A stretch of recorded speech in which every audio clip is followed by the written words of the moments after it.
The only thing that I will say about an all white set of gear is if you haven't been in, which you've been looking good, dude. You've been looking good. But if you're a little on the thick side and you wear all white gear, you're going to look like a Ford F-250. Dude, what are you trying to say? JB and AC, the energy was awesome. Those two are just like really finding their groove. 4 straight overall wins. $100,000. Adam Cianciarulla. Checkered flag and Justin Brady. Has won 2019 Webb Moto Pro Championship. He's gonna do it to become the oldest winner in the history of Supercross.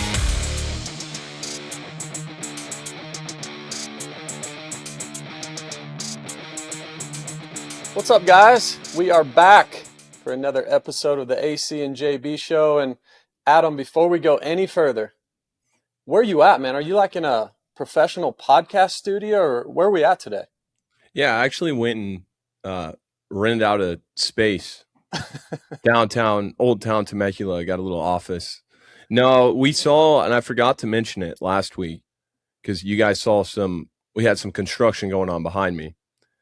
But I ordered these acoustic wall panels on Amazon. I thought about having shelves built like you, but I don't even know where a lot of my trophies and all that kind of stuff. I do have a few things. Unbelievable. But I figured this is a nice, clean, professional look. What do you think? Oh, it looks like great. it? That's why I had to start with it. I mean, it looks unbelievable. It looks so professional. But as proud as I am of that, I'm maybe more bummed on you don't know where a lot of your trophies are. Serious? So when I moved to California full time, I basically just woke up one day in 2021, had a nice house in Florida, I had a townhouse out here. I just woke up one day and said, I'm tired of doing the same thing. And I just packed up, moved to California. Like my agent, my mom, everybody packed everything up in the house I had there. And so I think I have a lot of trophies and storage units. And I think my dad has some, my grandpa has some. So whenever we get to the house that is dubbed the retirement house, like somewhere I know I'm going to be for 20 years, then I'll start locating some stuff. But yeah, I like this look behind me. I think it would be cool if I got some type of lighting, like little LED strips kind of in between the little crevices here. But I had to step it up. I know everybody was tired of the white wall, and so was I. And, my complexion, dude, I got a little ginger in me. So a white background is not doing me any favors at all, especially when you have the prime time setup. You probably built that yourself, huh? Yeah, I did. It took me about 3 hours. Just went to Home Depot, got all the lumber I needed and some paint, and just knocked it out real quick. So, yeah, hey, no problem. I feel really good. I feel really good about our suit game for pre and post show. Yeah. Arlington. We went, and we didn't really even coordinate that. I had planned on wearing green. You had planned on wearing brown, and we just kind of showed up and it worked. We both had the white shoes. Think about how far I've come in the suit department. I got to give a shout out real quick. I got to give a shout out to my guy, Brooks Bingham, suit company out of Arizona. They've hooked it up ever since they saw that dumpster fire of a jacket I had on the first ever broadcasting gig I did, playoffs in 2023. They've hooked me up with literally everything I've needed, all custom lining. I've got AC9 on the inside. That's so wild. I wanted to give a quick shout out. In other news, JB, this is about my 5th year in a row being sick at Arlington. Yeah, you know what? You pulled it off pretty well, though. You did. If you wouldn't have told me you were sick, honestly, I didn't really notice. Like your voice got a little bit raspy towards the end of the night, but sometimes that's just how it goes. We talk so much during the day. So yeah, I mean, you pulled it off. Well done. Good job. I thought we had a pretty good show. We had a crazy lineup on RDL. Yeah. RC, Fro, MC. That was a fun one. How about we get to hang out a lot, especially on Friday, and with the whole crew. Look, it's you and I at the desk, and then we have Haley this past weekend. We had Chase Cook. It's typically Lurch, but it's so fun. Everyone behind the scenes, our producer Mark Koha, and everyone. Like, it is such a fun crew. It's like having a team. Like, you look at teams like Honda right now, when you go to the truck and it's Lars and it's Hutch and Cam and all the guys are just having a good time. That's like our crew right now. So shout out to the whole RDL crew. We've got some camera guys that have ridden their whole entire life, so they kind of know where to be and when, because it's difficult to get fast laps, as everyone knows. And it is a fun show to do. I'm having a blast right now. And the lineup, yeah, to your point, does it get any better? What's interesting is I find when you're a racer, you're special. Everybody around you is trying to make your life as easy as possible to contribute to the goal of doing well on the weekends. And so you can kind of get this main character complex a little bit. But what I love about the dynamic with our crew is there's nobody that is special. Mm-hmm. It's like everyone's the same.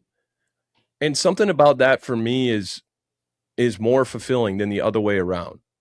Like, when you're kind of the center of attention, I like that we spread the love in our crew. It's a good feeling, isn't it? Yeah. Yeah, that's what I mean. It's like it's a lot of fun.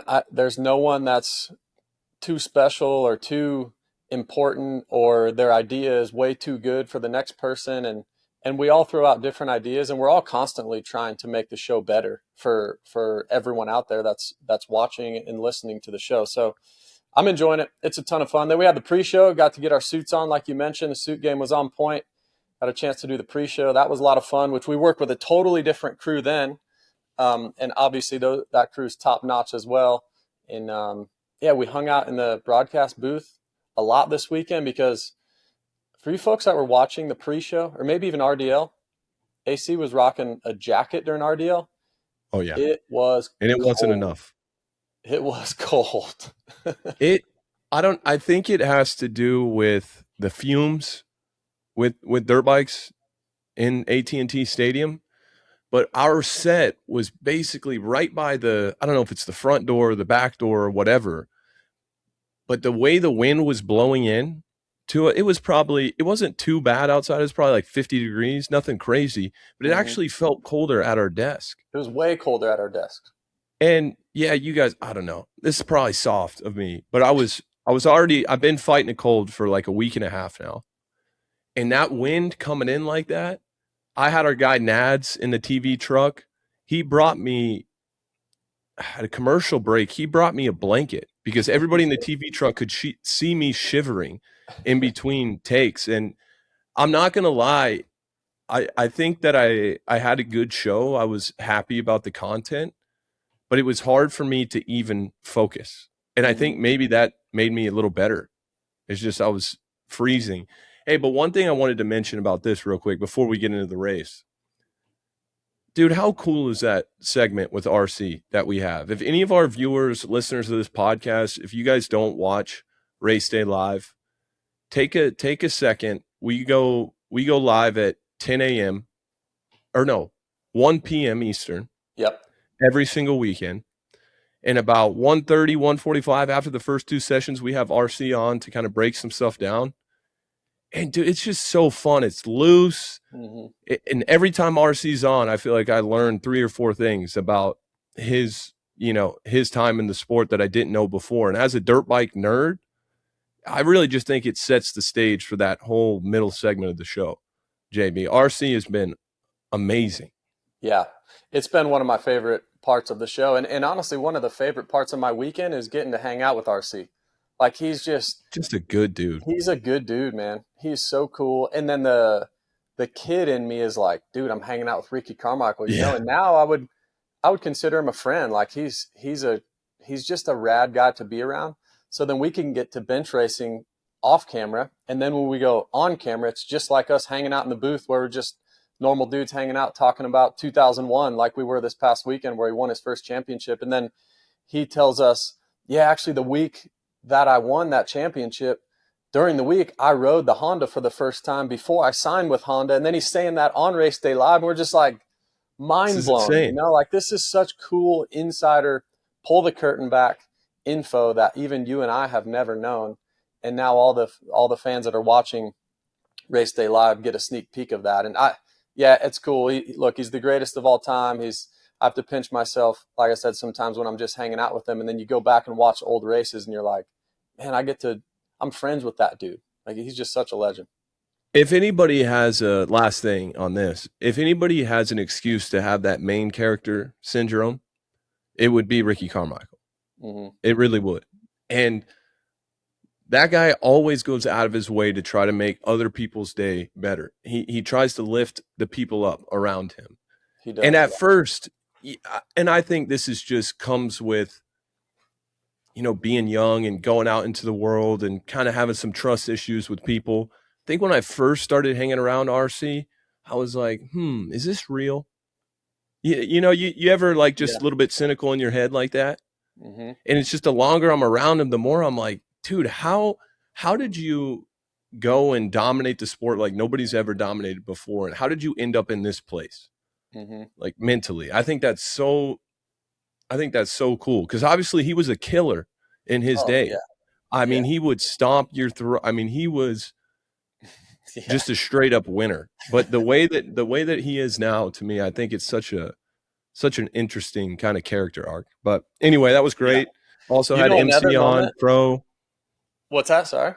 We also had MC and Fro on the show, so it was stacked. Yeah, I was going to mention that. Another pinch me moment this weekend was, so we have McGrath on, and he had been watching the show, the whole show. So he ended the show with us, like the last 30 minutes of the show, and then he's telling us how he watched the show, and he agreed with a bunch of stuff we said, and hey, you guys are right. And this is Jeremy McGrath.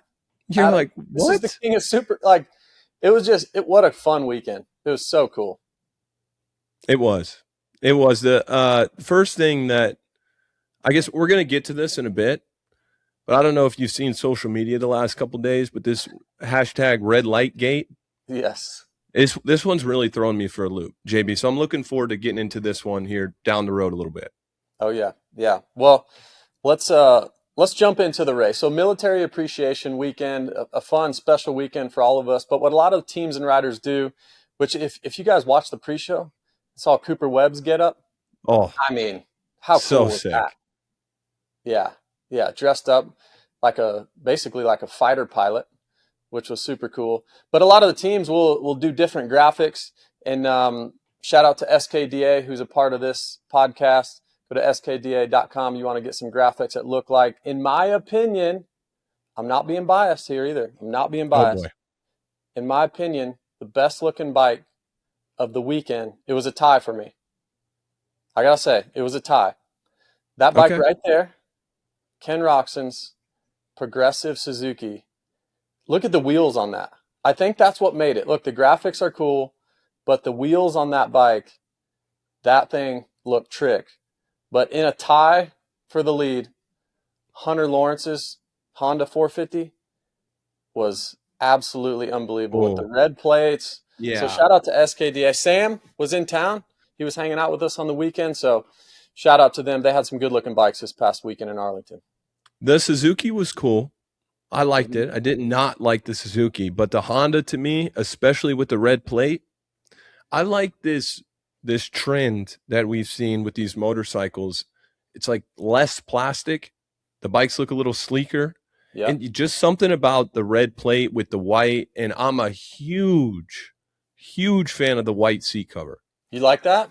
I remember I had to go to bat for myself one year at Loretta Lynn's I think it was my last year at Loretta's in 2012 on my Super Mini. I wanted to run a white seat cover so bad, and they let me.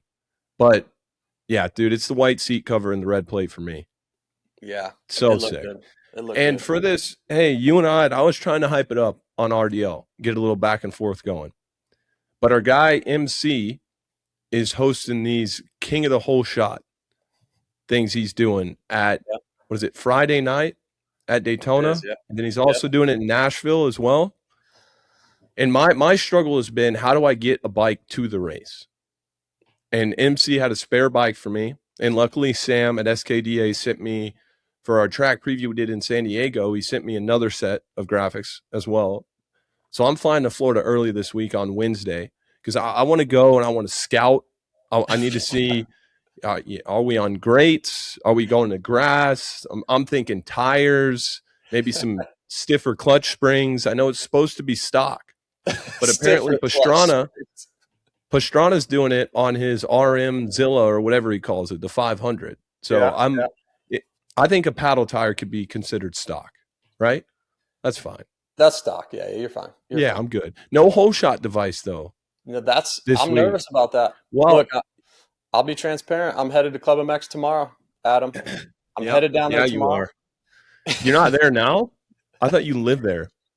I mean, I should be there. I should be there right now. But I'm headed down tomorrow, and I'm going to do starts without a whole shot device for the first time since San Jose Supercross in '72. My first Supercross. That's what I was just about to say, dude. I was like, you already had 50 Supercross races under your belt before anyone even had the thought of locking the front end down. You were halfway through your 45-year career at that point. Unbelievable, dude. That's about once or twice a weekend making an old guy joke, huh? Yeah, it's all I've got. It's all I've got. You don't really give me any ammunition at all. Yeah. That's going to be fun. A little whole shot. Yeah. Whole shot contest. RC's doing it. You said Pastrana, MC, of course. And Stanton, I believe, 6-time. Dude, you got to watch out for them. You know for sure. If I know Stanton, it's probably got about 16 inches of snow up there in Michigan. 100% chance he's got his bulldozer out, dozed him a nice start. Probably had dirt work send him a start grate. And he's doing some starts. There's no doubt. Hey, also, do you need my Venmo? Because no rental car for you the last 2 weekends. And I'm not a free shuttle service, dude. I kind of like it. I kind of like that. I don't know. It bugs you that I asked you for a ride. It does not. I kind of like at all. Yeah. Let's keep it going. Uber life, man. Uber life. Actually, I'm gonna give you a little sneak peek. Fly just sent me some new gear, and I believe there's an all-white kit in what they just sent me, and I think I'm running that for the whole shot because I'm not worried about it getting dirty. Hey, I'm just not. The only thing that I will say about an all-white set of gear is if you haven't been in, which you've been looking good, dude. You've been looking good, but if you're a little on the thick side and you wear all-white gear, you're going to look like a Ford F-250. Dude, what are you trying to say? No, I'm not saying anything. I'm not saying anything. I'm just telling you. I'm just telling you that even somebody that had 5% body fat in all white gear, they're going to look a little thicker. That's just facts, dude. Cole, he just called me out, huh? Am I getting a little thicker? Am I looking thick on air? No, dude. If anything, you're going the other way. Okay. All right. You look good. You had me a little insecure right there. Hey, man, it's your life. I'm going white. If I had that backyard that you did, I probably wouldn't work out either, dude. You've already made it. Just pack the pounds on. All right. Where are we starting? Let's unpack this weekend. Let's unpack it. OgioPowersports.com. Code ACJB15 for 15% off your order. And are you pretty locked in on the 4-wheel right now? Because I've been super locked in for about 2 years now. Yeah, and I posted something a couple weeks ago going to Seattle, posted a picture, had my lady, she's great with the camera, took a picture. I posted the promo code on my story. And dude, I've had people messaging me, asking me specifically what bag that is, what's the promo code. And I'm back. I'm in my DMs getting back to people, dude. I want to make sure they get that 15% off. I don't know how people do the 2-wheel deal. It's ridiculous. Yeah, it's unbelievable. Unbelievable. We just still on the 2-wheel. I need to talk him into going 4-wheel because he's not efficient. He says the 4-wheel's a little bit smaller though. So I don't know. I'm gonna have to get specific dimensions from Ogio this week to actually see if it is. But knowing Weege probably knows exactly how much more he can fit in the 2-wheeler. So for real. If you want to be like AC and I, get the 4-wheeler, get the carry-on. If you want to be like Weege, get the 2-wheeler. It's fine. We'll give you a hall pass. ACJB 15 is the code to save at Ogio Powersports. So let's unpack the weekend with Adam. You already said it. I mean, social media is going off. We've talked about it. I've had 15 different friends call me, talk about it. I've got 8 group texts. We're talking about it. It's this incident right here. You see, well, for one, the 250 race, Joe Shimoda gets out front. And look, you and I talked to Joe a couple times throughout the weekend. Super mellow, like seemed like he wasn't even at his first race. He's not stressed at all. So he gets out front. I'm thinking he's gone. He's going to win this thing. Like he was riding great. Pierce Brown was in second. And then this happens, Adam. There's a red light on the double before the finish line, and he rolls. He checks up. Now, you and I are just above this. We literally have a perfect bird's eye view, and we're like, oh, no. And then I think what a lot of people don't realize, then Pierce comes around with Daxton Bennick, who was third at the time. Seth Hammaker was fourth. They just jump like normal and jump the finish line, and Pierce gets past Joe. What a lot of people don't know is that light, that stayed on for, what do you think, 45 seconds? 50 seconds? Something like that. Enough for multiple AMA officials to make their way over to that section. I saw John Starling radioing. Yep. It was, just a really weird situation, JB. I don't want to cut you off. Continue. No, you're good. Because I actually, I saw J-Bone down there as well. And I actually did see someone, I think it was J-Bone, he had noticed that the light was on way too long. So he started to kind of panic a little bit, and then the light turned off. Like it looked like he was radioing to somebody. So, I mean, where do we want to start? I guess I'll start with this and give it to you. Supposedly now it's a lead-in light, which you and I did not race when they had lead-in lights. So supposedly that's just a lead-in light right there that Shimoda sees. It's a lead-in to, hey, be careful. There's a red flag or red cross flag off the next jump, which is the finish line jump, which is the main one, the big one that they're concerned about because it's blind. Now, my first thought to all this is if the lead-in light is somewhat of a warning, we're going to call it, there's no other warnings, lights, or anything really outside of racing or inside of racing that I've ever known in my entire life that are red. So when I see red, I see stop, the highest level of concern, that's what you need to have. Red flag, the race is over. Red cross flag, you need to roll. Red light, you need to stop. You're going to red button somebody on your phone, it means it's over. Like anything red, you know what I'm like? So what I'm trying to say is the racers are having to make a very, very split second. I mean, absolutely one little millisecond in your brain has to decide whether you roll or it's just a warning and it's red. I do have an issue. We'll get into the penalties and all this, or the lack of penalties, but I don't like the color of the light, Adam. That's my first thing. I don't like the color. I don't like that. Yeah, I don't even know where to begin with this. It's a shame for Joe, and we're not taking anything away from Pierce Brown either, because he rode great. Absolutely. It has nothing to do with that. Yeah. He rode fantastic, and it was great to see him get a win, especially after the adversity he's had to overcome in the last year.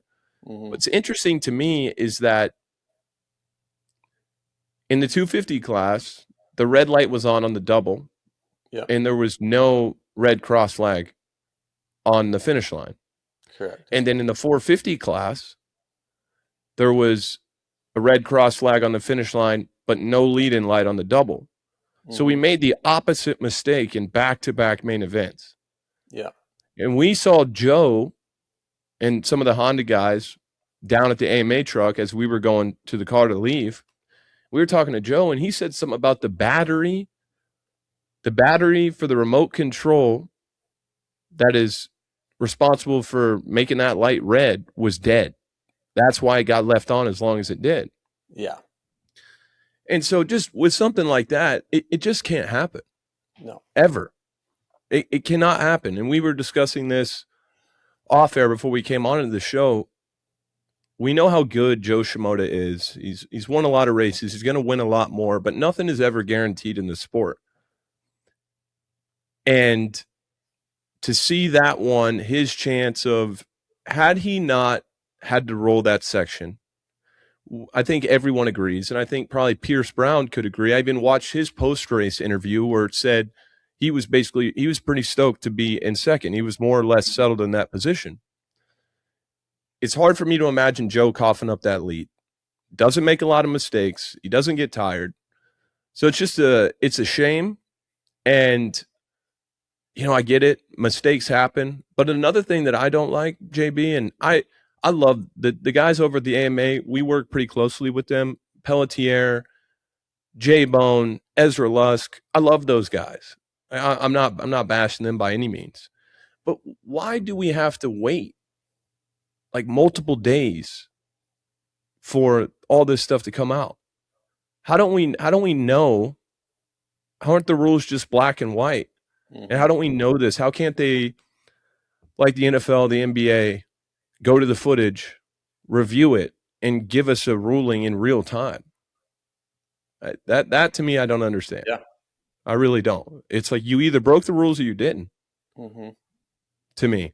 And I'm sure there's some nuances to that. But it's just a shame. Anytime that kind of technical stuff gets in the way of someone not winning or winning a race, it's tough to see. And I hated it for Joe, because that's a crazy story too. 4 days on Supercross and back on the gate.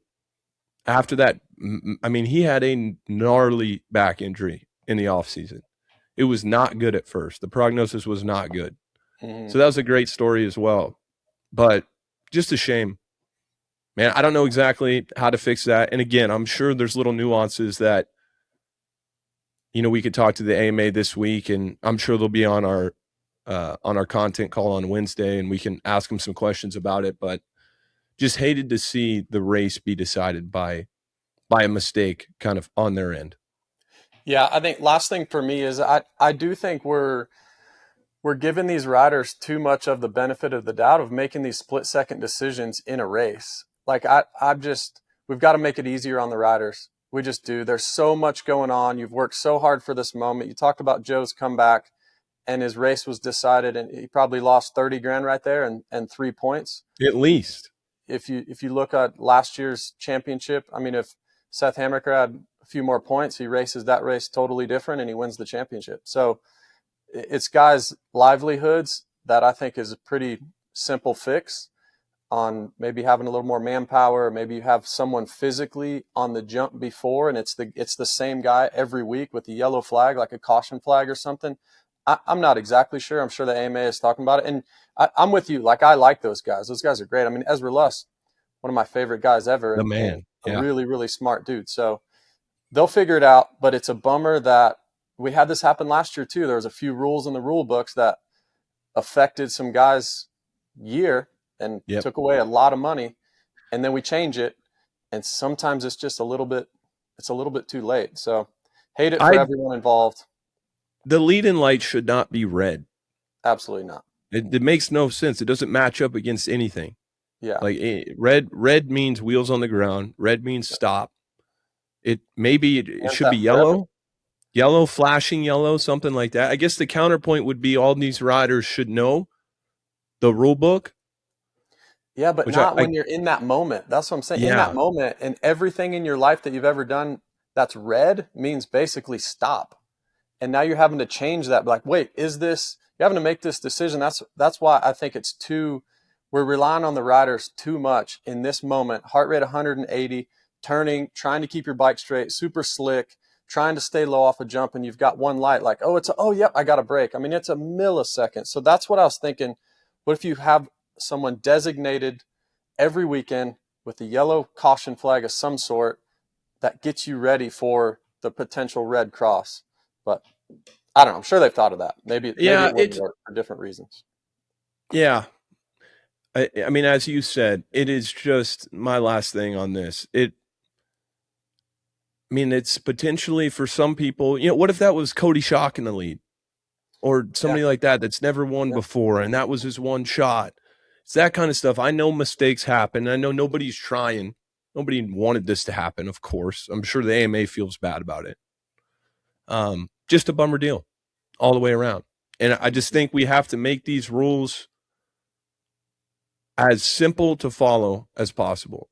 And I also think we need something in place in order to, something like this happens, and it has gotten better, but it needs to be reviewed and a decision needs to be made right away. We cannot have, we'll let you guys know on Tuesday. No. Yeah. I mean, what F1 makes the decision in the race. Yeah. In the race. Just can't happen. Period. Yeah.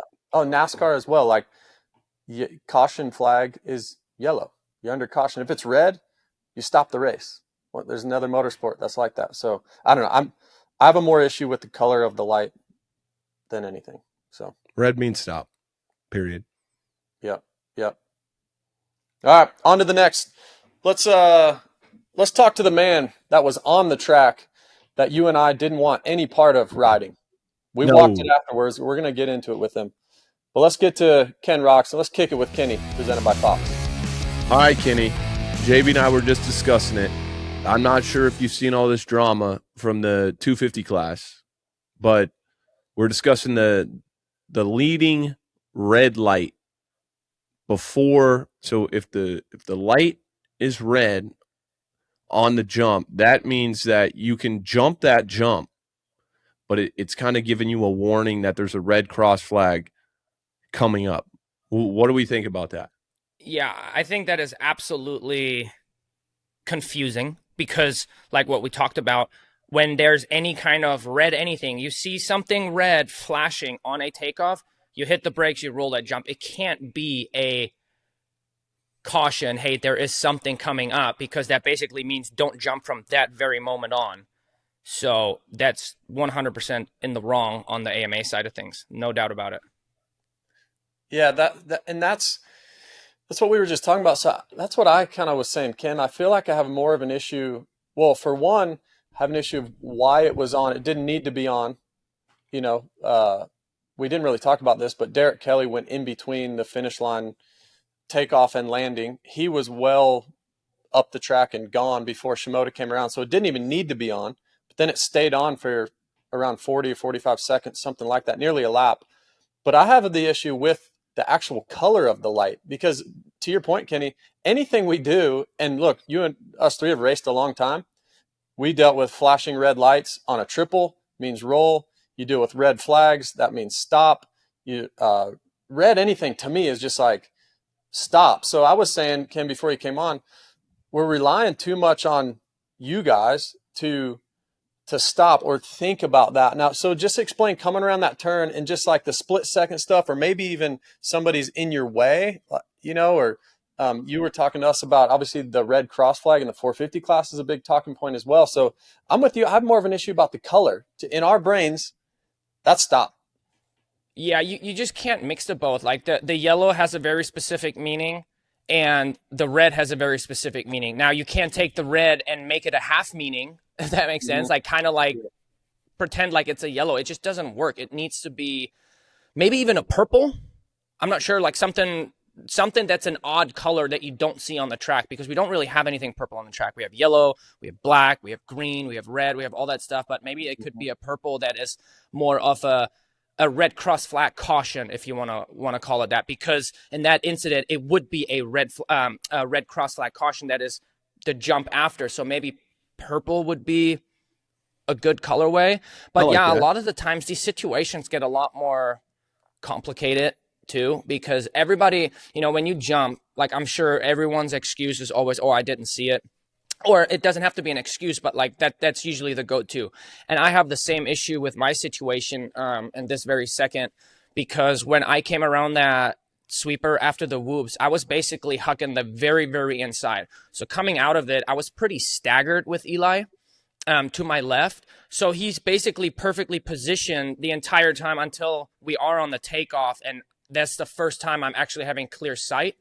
And that's when I looked back even in the air, because I saw something and I was trying to make sure that was the case. It was one of those things like, whoa, it happened so quick that there was nothing I could do about it. But in my situation, again, when you look at it from that way, he was staggered exactly in front of me to where the red cross flag is until we landed off the double. And I ended up funneling in right behind him. That was the first time I actually saw a flash of something red, and ended up jumping it. And then it was too late. So like I said, all these incidents, they have a little bit of a unique angle. They like you can, or I should say, when you really watch that, you can put yourself in that person's shoes most of the time.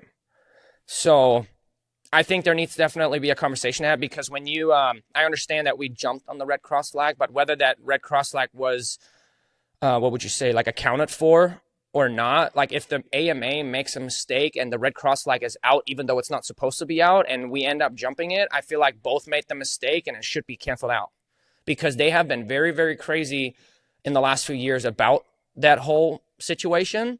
And then, now they're making mistakes left and right, and nothing is being done about it. And it ends up being a wash, even though it cost Joe the win.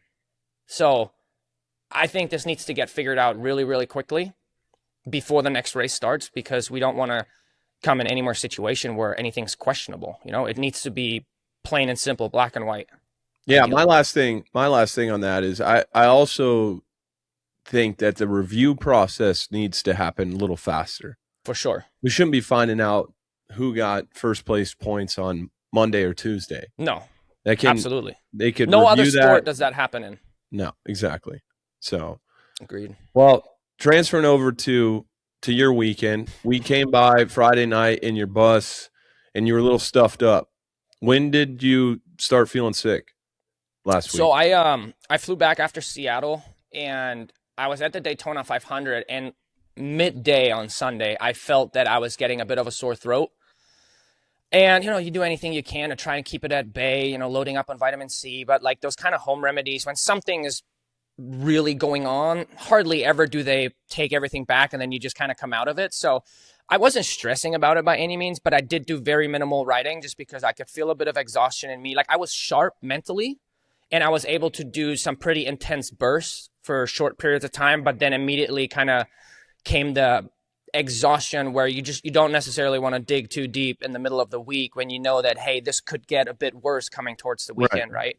And then sure enough, I flew out on Thursday night. I was starting to get pretty heavy coughing, if you want to call it a coughing episode, right?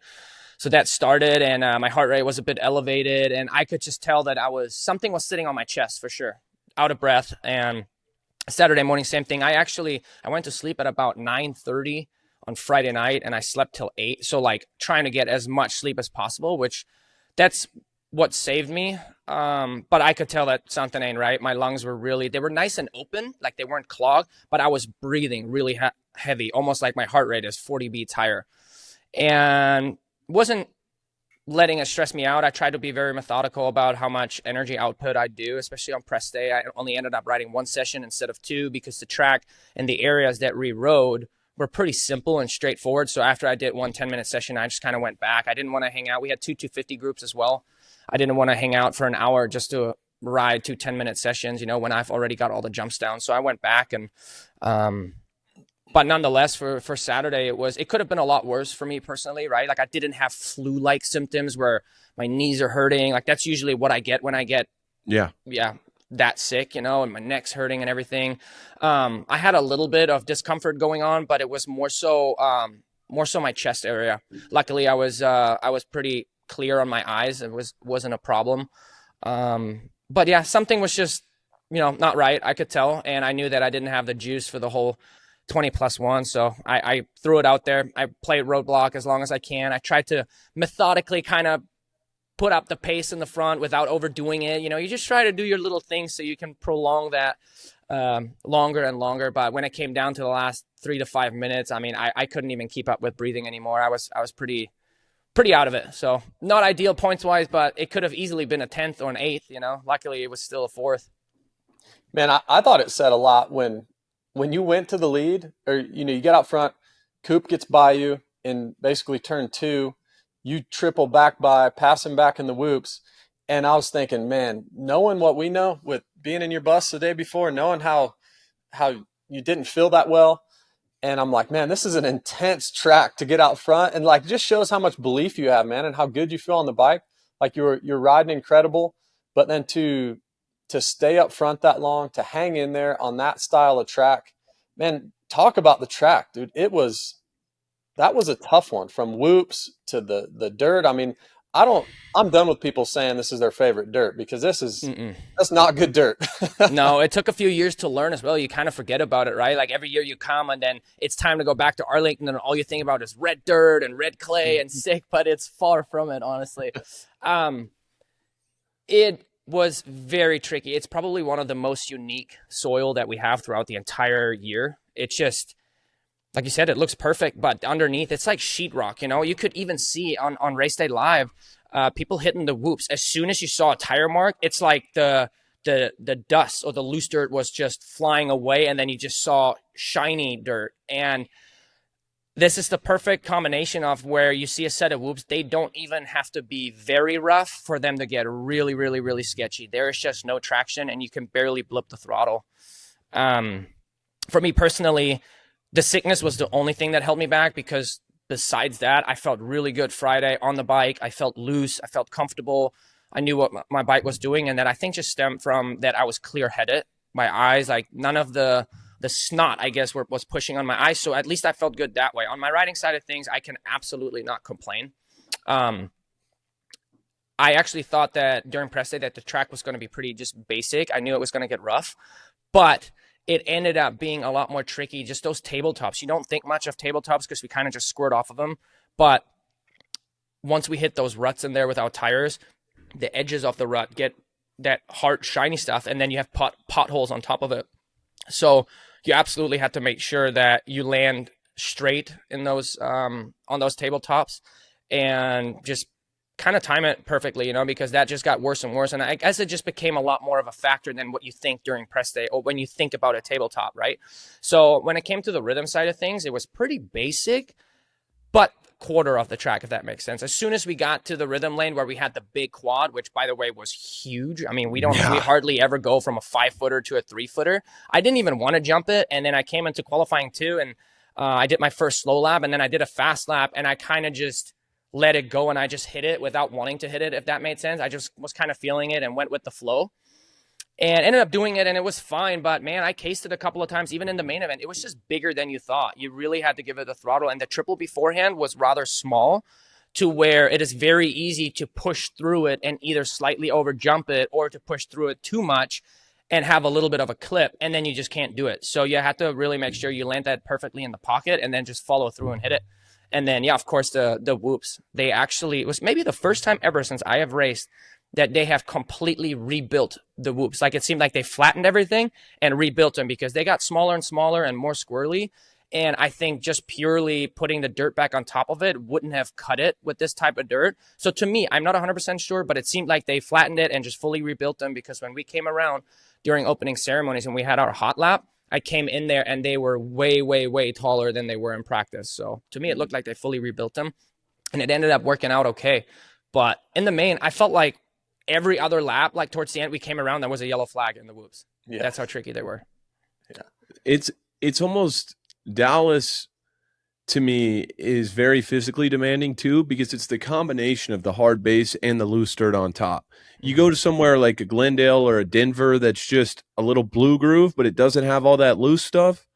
To me, you know what the bike's going to do. But the hardest part to me about Dallas is my battle, especially on a 450, would be to try to get the bike going straight as much as possible, because anytime you're on lean angle, you just don't know what it's going to do. 100%. I went down, I don't know if that was qualifying 2 or qualifying 1, in the rhythm lane before the quad section. And I just went into the turn and absolutely like just knifed the front, tucked it, and just kind of threw my bike down. And I did the same thing the following practice. So it must have been in the first practice. Very, very tricky. You don't expect it, and boom, you're on your back. Having said that, I was a little bit bummed, honestly, that between qualifying and the night show, they way overwatered the track. I mean, the heat race was pretty miserable, not gonna lie, because we went on there and it was borderline muddy, which made the slick dirt even more slick. Like, I felt like a goon in the heat race, for real. Well, I was going to ask you about the heat race before we got into the main, because your teammate, Jay Sanderson, and look, we know that he's kind of an opportunist now. On certain days he feels really good, he can get up there and be a podium guy. But were you surprised that he stayed glued to your rear end? No, not surprised, because I honestly felt like it was maybe the worst I've ridden in an actual heat race. Yeah. But and this is not sounding disrespectful, but I struggled with the track. It was slick. I was kind of searching for lines, just made little mistakes. I wasn't trusting it where I was like, yeah, I'm going pretty fast right now. So it wasn't quite there. I was just good enough to stay up front. Hey, the triple before the whoops, were you first gear or second gear hitting that? I actually stayed in second. Oh, you did? 'Cause I was wondering that because you only shifted up once, and I'm like, man, I feel like that's a first gear triple. But so you're still able to get that in second, then to shift up to third in the whoops. Yeah, no, I have, like we talked about before, right? I wasn't really a big fan of first gear. I've gotten a lot more used to it, basically taught myself to be more comfortable with it. And I'm definitely using it more often. But there, in that particular situation, the way I was hitting the turn, and I was dragging my clutch a little bit, but I was really finishing the turn in practice on my second lap. I kind of cut down in the turn and just, gave it a bit of throttle and sat into it. And I thought I was going to clear it easy and framed the crap out of it. So it was a lot bigger than he thought. It wasn't as easy as like, hey, just do the turn, sit into it and make it right over, right? The berm actually got pretty messed up too. The ruts got bumpy there. But yeah, I stayed in second gear. I think if I took the line that some of the other guys did where you come in and cut down sharp and hit it, probably a bit more of a first gear situation right there, but I just kind of carried my momentum around the top rut and was able to hit it in second. And I think the fact that I didn't have to shift up twice, it just, I don't know, gave it a little bit better flow. Yeah. And I still don't know. And Adam, I know we talk about whoops a lot, but I'm crashing 10 out of 10 times if I go through the whoops like Ken with no clutch. 10 out of 10 times I'm on the ground. You didn't have your finger on the clutch? You don't have? I zero. I dead grip the bike like this. Never does. Every time? Every time. What? To me, that's like I mean, I know that back in the day with the 250 and Chad and like more of the old school riders, like I know that they kind of have that bop, bop, bop, bop. Yep. But it just doesn't come natural to me. Not on the whoops. That is nuts, because that's one thing that I kind of wanted to try to break down for people is how difficult a whoop section like that is that doesn't have traction, because it's so counterintuitive. Because anytime you get in there and you start, the wheel starts to spin, you start slowing down, what's your mind tell you to do? Give it more gas. And then it just gets worse from there. So I guess from your perspective, just explain how difficult like those whoops are and the things you had to do right to get through them. They really are. And before the main, I knew that they were going to become a problem. Obviously, since they were brand new, they were a lot bigger. And now if they get cupped out, there was just less room for air. Having said that, I totally brain farted in the sight lap. So I was talking to Billy, my mechanic, and they said, hey, whoops, like this side, whatever. I'm like, okay, yeah, this is exactly what I wanted to look at, because I do want to explore jumping them, even though I don't, it's not my preferred method to go through them, but I do know that I need to be flexible because this is the type of track where this will come into play. And sure enough, I came around though, and I went double, jumped in the whoops, jumped through them. And then after the whoops, I was like, dang it. I wanted to check out the right side of the whoops because I know that's where Pierce was hitting them. Yeah. And I didn't. So I'm like, dang it. I really wanted to take a closer look at it, and I didn't. So bummed me out a little bit, but nonetheless, me and Cooper were battling, and I was committed after the parade lap. I said, okay, I jumped it, but my first way of going through them is skimming them for as long as I can. So I came around to that turn, kind of wide, right? And I jumped way over to the right side, which is exactly where I wanted to hit them. I was much closer to the tough blocks on the right side in the beginning. Made my way through there, obviously past Cooper, but then I kept exploring moving over just ever so slightly because I think people's natural reaction is going towards either right side or left side, hugging the tough blocks, and they end up sometimes becoming the rougher part of the whoops.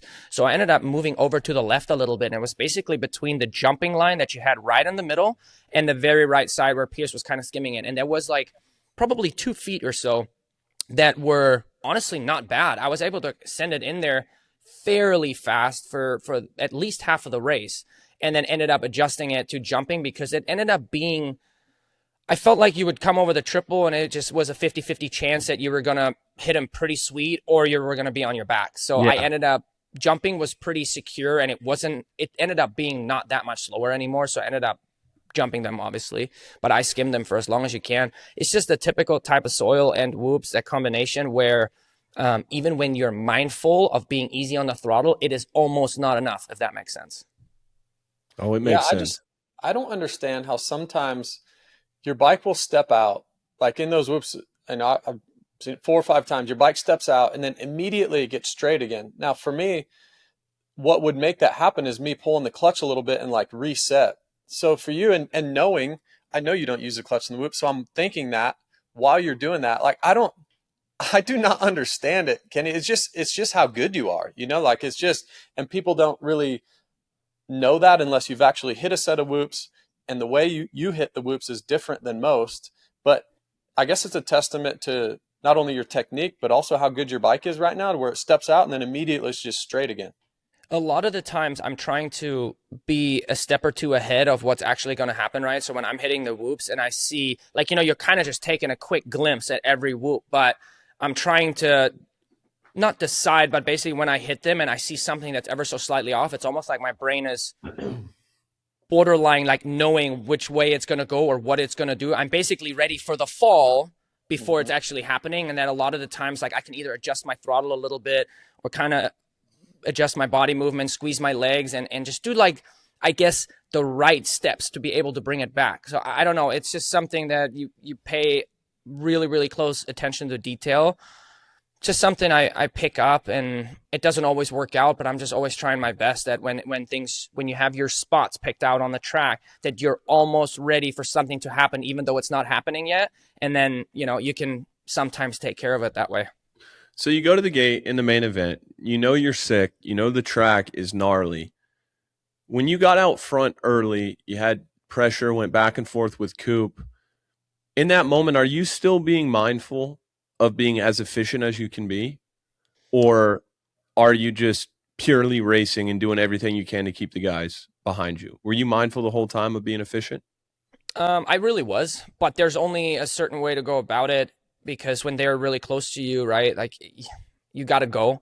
Yeah. But it's more so it's the same thing, honestly, that I do when I am not sick. Like, you just try to be as efficient as you can, as effortless as you can, and carrying your momentum. Now, everybody has their own unique riding style. Like, it doesn't work for everybody. But at the same time, that's what I was trying to do. I was trying to let it flow. I knew that I was going pretty fast without feeling like I'm putting down qualification laps, because then I would gas out even more. And then, defending my spot a little bit. I know that since we were kind of in a 3 or 4-way battle, that however much of a fight I put up with whoever was behind me, Hunter, it can work against us too. And I was mindful of that I didn't want that to happen. I didn't want to lose more time than I had to just by, cutting super tight and blocking this guy and blocking it. And then we all end up losing time, and some guys from behind are coming even closer. So there's a way to go about it, right? I notice when I created myself a little bit of room, and you can kind of fall back into your lines, hit your marks without necessarily taking the defensive line. So, But I also knew that as we got closer down to it, I couldn't put up that little bit of extra fight. And even if I would have gotten past, most of the time I let them by, in a sense, because once they're too close next to me, like, it wasn't worth it for me to put up a fight from the outside and risk getting taken out or getting blocked past and being down. So I kind of stood my bike up and said, okay, here you go. Like, I just don't have anything else to give. I would have loved to come back, and even after I've gotten past, just try and charge again, throw it in here, throw it in there, and just kind of have that little bit of, these couple of extra percent in every corner, every straightaway, of trying to stay lower, create more traction. And I just didn't have that. I just had to let go. You know what my favorite part was about that race? And Adam, let me know if you agree or your opinion on this, but the 4 of the race, Hunter, Kenny, Coop, and Eli, as a fan watching it, you just knew none of you guys were going to do anything stupid. And you knew that this race was going to go for 20 minutes plus a lap. Like, I appreciate that. I really enjoy watching that. And then your guys' racecraft, all 4 of you guys, you're just trying to set each other up. And then who would have thought the turn before the 2 tables was going to, like, determine your entire lap, which is crazy. I never would have thought that. So, I mean, Adam, right? The 4 of them in a battle, like, what a special race to watch. Yeah, of course, JB, I love the clean racing. And it's interesting, and I am not throwing shade at anybody that's ridden aggressive here, folks, okay? I'm not. it's just interesting. Always, really, it's always been this way at the top level of the sport. The absolute best guys, the legends like Ken Roczen, Eli Tomac, Jet Lawrence, Cooper Webb, they know how to be aggressive, but also there's an etiquette that they follow. And that's just how it is at the top level in the 450 class. Not to say that there haven't been little specific instances where it's gone the other way, but I do think it's cool that kind of once you make it to that top level, everyone knows how hard it is. And there's just kind of these unspoken rules that everyone follows. For sure. And I'm all about it. No, I agree. I think, like you said, the top level, where there's a will, there's a way. All of us, most of the time, find a way to pass each other, whether it's aggressive or not, but most of the time without taking somebody down, where there are your specific riders where that happens all the time, and you just can tell that's intentional, you know? So there are situations as well where it's a no-brainer. Like if it's a last lap thing or you know, like there are just situations where things are okay. But again, it's this kind of etiquette that you just learn and know. Now, Kenny, with you being a little bit sick, what's this week look like? Obviously, 4th on the weekend, you're fast enough to win the race, but you still have some lingering sickness going on. You think it'll be good for Daytona? Yeah, the lingering sickness is honestly more so from, I think, exhausting yourself on Saturday, always getting terrible sleep after racing, and then you fly back on Sunday. So I've had one good night of sleeping, but I feel like that's sometimes not enough to just completely reboot yourself, right? So I was expecting to be kind of slow Monday, Tuesday, and I'm hoping by Wednesday I can do a bit more riding and open that body up a little bit, open the lungs up. It'll probably be, you know, I'll probably be breathing pretty hard off the bat, but you just kind of got to be methodical about it, because anytime there's something going on in your chest and your morning heart rate's elevated, you just don't want to dig yourself in a hole and prolong it even longer. So overall, I got plenty of base fitness. Like I'm trying not to stress about it. Even right now, like I'd love to go out on a run, but I feel like it'd be the wrong thing for me to do today. So just sitting back, I'm going to do a bunch of corrective exercises, and there's plenty of other things that I can do to work on myself to get better without necessarily trashing my respiratory system. So I was thinking, go ahead. Sorry. No, I was just saying, like by the time Wednesday comes around, I'm hoping that things are a lot more back to normal and I can actually put in some riding. And then, we got press day again on Friday. Actually, it does look like a little bit of rain, so I'm not 100% sure if it's actually going to happen. But the base fitness that most of us riders have after so many weeks and off-season races and everything, it's just not going to go away right away. So I'm just trying to be here and be patient. I was thinking, because this whole shot challenge is going down on Friday, maybe I'm sure that couch in your motorhome, there's a nice pull-out bed. I'm thinking maybe you can move over to that, and I'll take the Master. Yeah, you can take my compression boots too if you need to have fresh legs for the start practice. Yeah, perfect. Because I want to be on site. I want to wake up on site. I want to feel the energy. Make your breakfast. Yeah, and just carb load. Exactly what we were talking about on Friday. It's nice waking up in the bus. You fly in Thursday. You wake up Thursday morning. You know it's a slow morning. It's all about the marginal gains for me. So I really want to come into this, and I want to be able to say I left it all on the table. Do you guys need me to set any hole shot buttons, hole shot devices, or are you guys set on that? Not allowed. Not allowed. Not allowed. No. Old school, huh? Yeah, old school. That's big advantage to me. Like I said, look, San Jose Supercross in 72 when I hole shotted, we didn't have any hole shot buttons or anything. I will say, I appreciate the compliment though, Kenny. We were walking out of your bus on Friday, Adam once again talking about this hole shot competition, and we both said, "Who you got?" You gave me the nod, and then he did. We were walking out. I did, JB, but yeah. Hey, it could be that I'm trying to get Adam just right to be motivated to actually beat you. You know, like. Oh man. Well, the way I look at it is pretty simple. Anybody that's willing to go out to Club MX and build a log cabin with their bare hands and live out there without electricity and running water for months on end. Like if you're willing to do that, I mean, you probably are in a pretty good spot. It's just what it takes.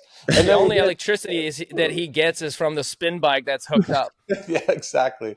Only electricity he gets is from his RDL co-host right here. Yeah. We talked to Shimoda on the way out. leaving the building on Saturday night, and AC said, "Who you giving the nod to, me or JB for a whole shot contest?" And Shimoda gave me the nod as well, so I'm 2-0 so far. Kenny I don't Joe, ride, dude. I don't ride. You ride.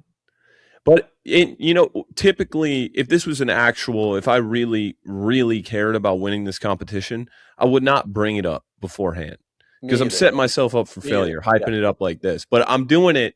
Yeah, it's for the brand, dude. All right, MC has gone through a lot of trouble to put this thing on, and I want to build it up.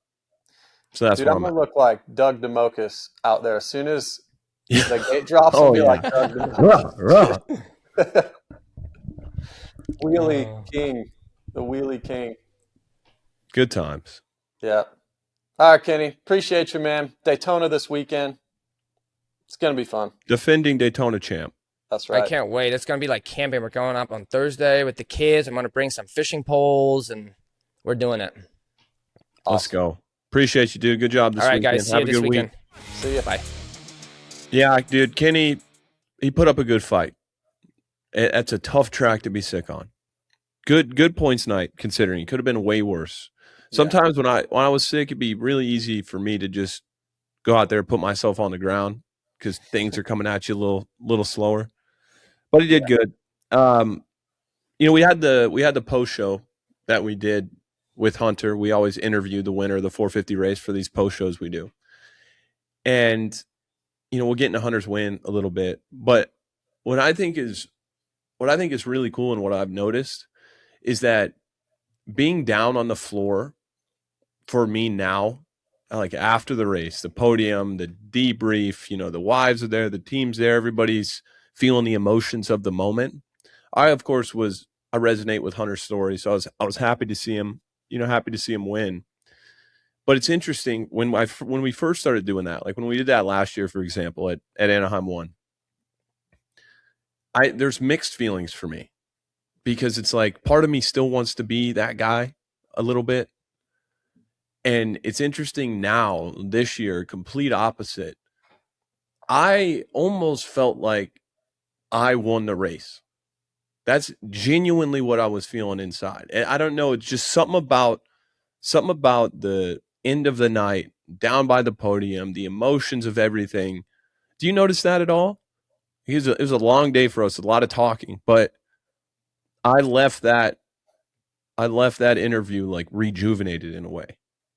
Yeah, I agree. I'm glad you mentioned this actually, because there was a part of me when I was done, even at the beginning of the night through qualifying, that I'm like, man, I kind of wish I was out there. There's not a single part of me that feels that now.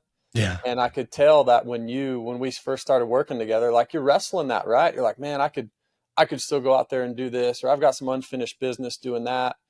And now to be on the other side of it, to where you're like genuinely happy for these dudes, and like you can like feel the emotion and almost be in the moment with them. It's a special place to be. And we don't have to go out there and ride that track. We can still feel that, So the cool thing is we've done it. We know the feeling. We've been on the podium. We've won at the highest level. And now we're here doing this and very, very passionate about this side. And I'm enjoying being at the races more now than I ever have in my entire life. Yeah, I think initially when I was going into this role, there's a part of you that feels like there's nothing that can compare to racing. There's nothing that can compare to that. It feels like what we do now, at least initially for me, is of course you're kind of less of a big deal. It's less of, but I don't know. Yeah, I guess I've just grown into this job in that way. Not that I was ever really chomping at the bit to be on the track, but as you said, it's just emotions that you're wrestling with a little bit. But then you watch that race, how fast those dudes were going, the level that they're at, and it's really easy to just be like, yeah, I want no part of it. Yeah. We went and looked at the whoop section before our interview, and I'm thinking to myself, I'm good. I really am. You said about 12 times, no shot, I'm skimming. No shot. No shot, I'm skimming. Yep. Yeah. But dude, I mean, just quickly, the win's been coming for Hunter, and I thought it was interesting, the stat that we had that said nobody's won the Supercross championship in the premier class without getting a win before round 7. And of course, Hunter goes out there and does that. Mm-hmm. And I thought you had that conversation with him. I think it was on Friday, where you can take me through this. What did you say? Well, so I was hanging out the Honda truck, and I kind of knew that he got his first win there on the 250, but I just wanted to, just spark conversation. I'm like, man, you got your first win here on the 250, right? And he goes, yeah, and my 450. And that's what kind of brought the conversation. So And we baller. were talking about that. So yeah, he was already feeling good. And we talked about it a lot on RDL, where when you go to places that you've won at before, there's something about it, something about the flight there, and you're just feeling good. And that was special, man. It's cool to see him do that. And we had the post show in Dallas or Fort Worth. Remember at the SMX when he got his first win, we interviewed him there. So Texas guy. Yeah, right. Yeah, I think it's interesting with Hunter. A quick point I wanted to make, and this is just how life works, especially in today's just ultra fast moving society, is that it was never a given that Hunter was going to get to this level. No. It wasn't a given. It's not, everybody doesn't make that step. It's very hard to do, and most people never do. And it's interesting, and I get it, but he clearly made the step. We saw it from round 1. And it's like, from there, all we did was like, when's he going to get his first win? When's he going to get his first win? And there's never like a collective moment to stop and just kind of appreciate the work that it took to get to the level that he's at now. It's almost like it's almost not even acknowledged, like it's a given. Mm-hmm. And again, I understand that. I do. But I think that's interesting.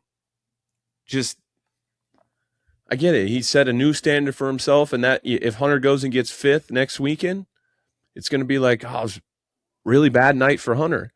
Yeah. And 1 year ago, it wouldn't have been. Mm-hmm.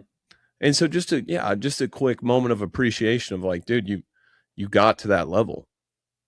You really did. Yeah, And I think it's a cool story. it is. Cool Yeah, story. and the cool thing is, obviously, it's both of them. It's Jet and Hunter. And my wife Paige even said this yesterday of like, man, like the family just has to be so proud because you have one kid do it. That's hard enough. To get one to the very highest level of any sport or anything in the world is so difficult. Jet goes out with an injury. Oh, here, we've got our other son, the older one. He can win too. It's like, it's wild. It's wild. Weege made a great point on the broadcast. We were up in the main booth, and we had sound guy gave me an earpiece so I could listen to RC and Weege, and he was talking about the Lawrence Brother program. And we all look at Jet as just being this ultra gifted kind of prodigy type that you could plug him into. He could be riding a unicycle during the week and he would still win a lot of races. But it's interesting because Hunter, you look at him more as it doesn't come as easy to him. He's had to work harder at it. He's had a bit of a different journey. But when it comes to the program, from Honda to their father, Darren Lawrence, and just the whole program itself, they're really on to something. Because it's two completely different style of riders, and the way that they got to the top is way different. But that program works. It really does work. And I don't know if there's, back in the Villapoto and Stewart and RC days, a lot would be made of the Eldon Baker program. And it got to a point where we were always talking about that. Villapoto wins. It's about RV, but it's also like, look at this program with Eldon Baker. And I'm not sure if we've quite got there with the Lawrence program yet, but it deserves praise. And of course, it's up to the riders, and the riders deserve most of the praise, of course. But I just think that was a great point that Weege made, is that their program, top to bottom, you can't really poke holes in it. Johnny O, everybody, how the team is structured. I think it starts with Lars too, how he just allows everybody, he trusts each person in their role. Mm-hmm. Because you get in some team dynamics where it just seems like everybody's just trying to keep their job and keep the person above them happy. And Lars knows what he's doing, dude. Yeah. It's a solid program. Things on that. Weege is awesome. We all know that. Does a great job. It's fun to listen in to those guys on the main broadcast. Second thing is, who would have thought that Jet's been out a while now? You think about the last Supercross he raced. It's been a while. Who would have thought that when he comes back in 2027, if he doesn't race a few this year, his biggest competitor, his biggest competition is going to be his brother. No slight to Eli Tomac. Of course, Tomac's in the mix. We don't know for sure if he's coming back. Would assume he is. Cooper Webb, of course. But his main competitor could potentially or most likely will be his brother, which is wild to think. Nuts. What are the odds of that? Yeah. Truly. You watched Hunter crash in the same Dragon's back like 10 days in a row, dude, when he first started Supercross. Good. I talked to Sean Yukowski. Yulo, we call him. He was Travis Preston's mechanic back in the day when TP won his Supercross championship, and he lives just up the road from me. He was my mechanic for a few years. He was like, man, all I can remember is Hunter at the Honda track those days we were there riding with him.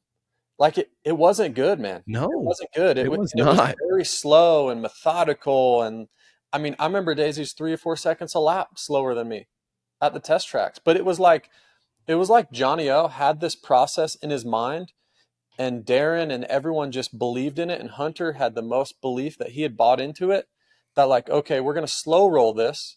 I'm going to do perfect technique through the whoops. I'm not going to go fast through them. I'm not going to do the fastest rhythm lane because it's a little bit sketchy. I'm going to hit my turns good. And it just equaled slow lap times, but they didn't care on a Tuesday. Where me, I'm like, Tuesday meant everything. Oh, I got to be the fastest guy, you know? So I have so much respect for Hunter and the way he's went about it, and the family and Johnny O to have the patience, and then just the roadmap of how to get him there. And man, I mean, we can talk championship favorites if you want. You know who mine is. Oh, yeah. So, and I think this even solidifies it even more, that it's going to be a good championship. But, man, for him to get his first one, and as good as Eli and Cooper are at Daytona, I think Hunter's going to be fantastic. What do you think, moving on here, Cooper Webb, the last 2 tracks for him were great. Statistically speaking, Dallas, I mean, he's won 7 times. It's unbelievable how good he is there. But you've seen kind of his template to win races is put himself in the top 3, close to the lead, stay there, and then at the latter part of the race, he makes his move, and we know how good he is at the end. Do you have this sense that in order for that template to work now compared to years past, that he has to be he's got to be more perfect? The margin for error there, because the speed isn't head and shoulders above what it was last year, the year before, but it's just, I think all the championship contenders, Tomac, Hunter, Kenny, I think they're all in. You can make a case that all of those guys are the best that they've ever been. So that template that Webb uses, will it still work? Yes. But I think right now with the pace of those guys up front, it's just there's really not a lot of margin for error. Like he can't afford to be as patient as he's been in years past. Is that fair? Yeah, 100% fair. 100% fair. I think Coop's riding the best he's maybe ever ridden. He's rode great all year. He does. He's just made some costly mistakes at the wrong time. He's run into maybe the best version of Eli Tomac we've ever seen. He's run into a really fast Ken Roczen, and he's run into an emergence of Hunter Lawrence. And those few things, they're tough, right? They're really, really tough. And you could tell the frustration on Cooper's face. The one thing I will say about Coop, he always figures it out. Yeah. He always figures it out. And I think he really thought, look, if Kenny doesn't get past him in the whoops on lap 1, is the race totally different? And then the whoops at Seattle, they kind of cost him the win as well, with Tomac being a little better than him.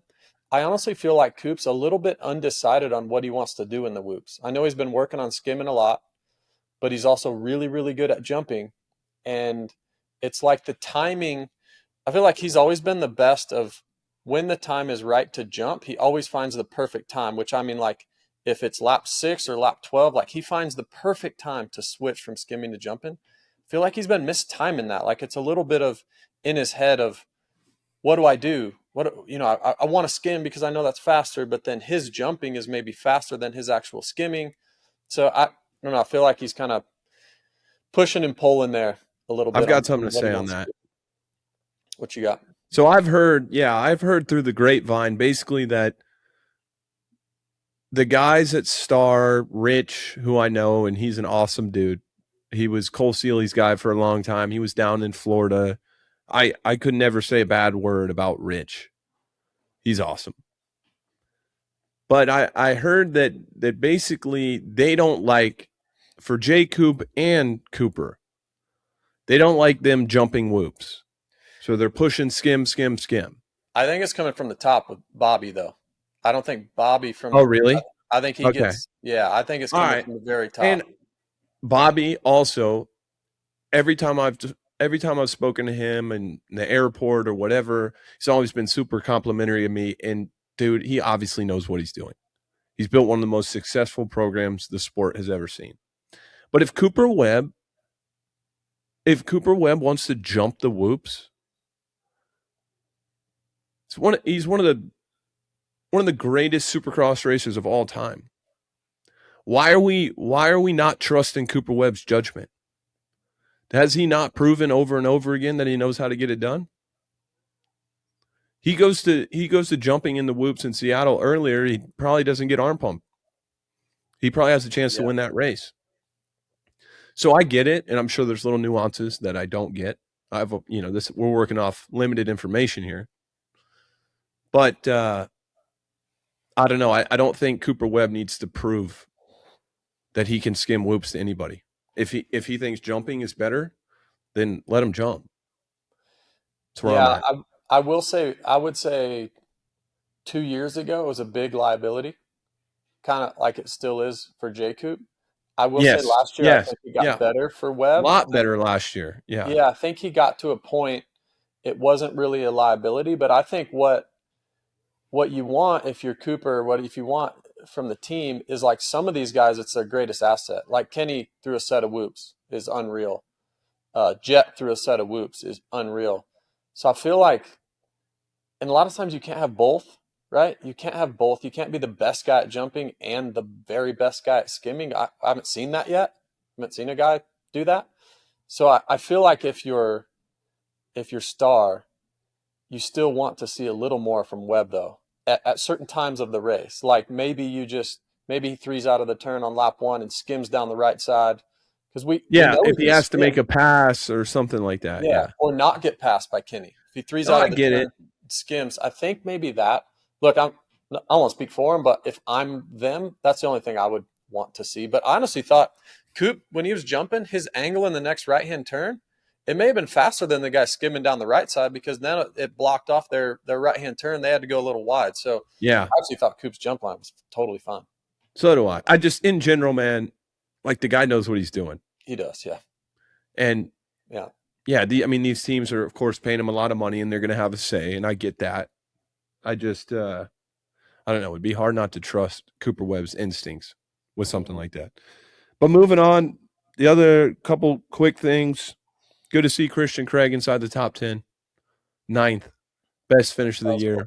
I didn't know what place he had gotten because we'd walked down to the floor about halfway through that main event for the post-race deal, and I saw him take his helmet off. It's good to see him smiling, having a good time. It was a good ride. Top 10 in this field is no easy feat. Yep. Joey Savatgy's heat race. Dude, unbelievable. Come on. So good. Yeah. And I listened to a post-race interview with him, and he said this is the most comfortable, and this one hit me. This one got me. He said this is the most comfortable. He feels like he can finally do the things he wants to on the bike for the first time since 2019. Oh my gosh. I know. Unbelievable. No, that's on me. That's last on you, dude. It's 7 years. That's you. on me. Yeah. That's brutal. But when Joey Savatgy is on, it's one of the best guys in the world in Supercross. Hey, I'm kind of bummed about is, so I got word of him getting this factory transmission. like a while ago, probably before anyone except Honda and except Joey. Yeah. And I'm like, I'm told to stay hush hush about it and this and that. And then I'm hearing it on the broadcast. I'm reading about it online. I'm like, wait, what? I'm not supposed to say anything. So Yeah.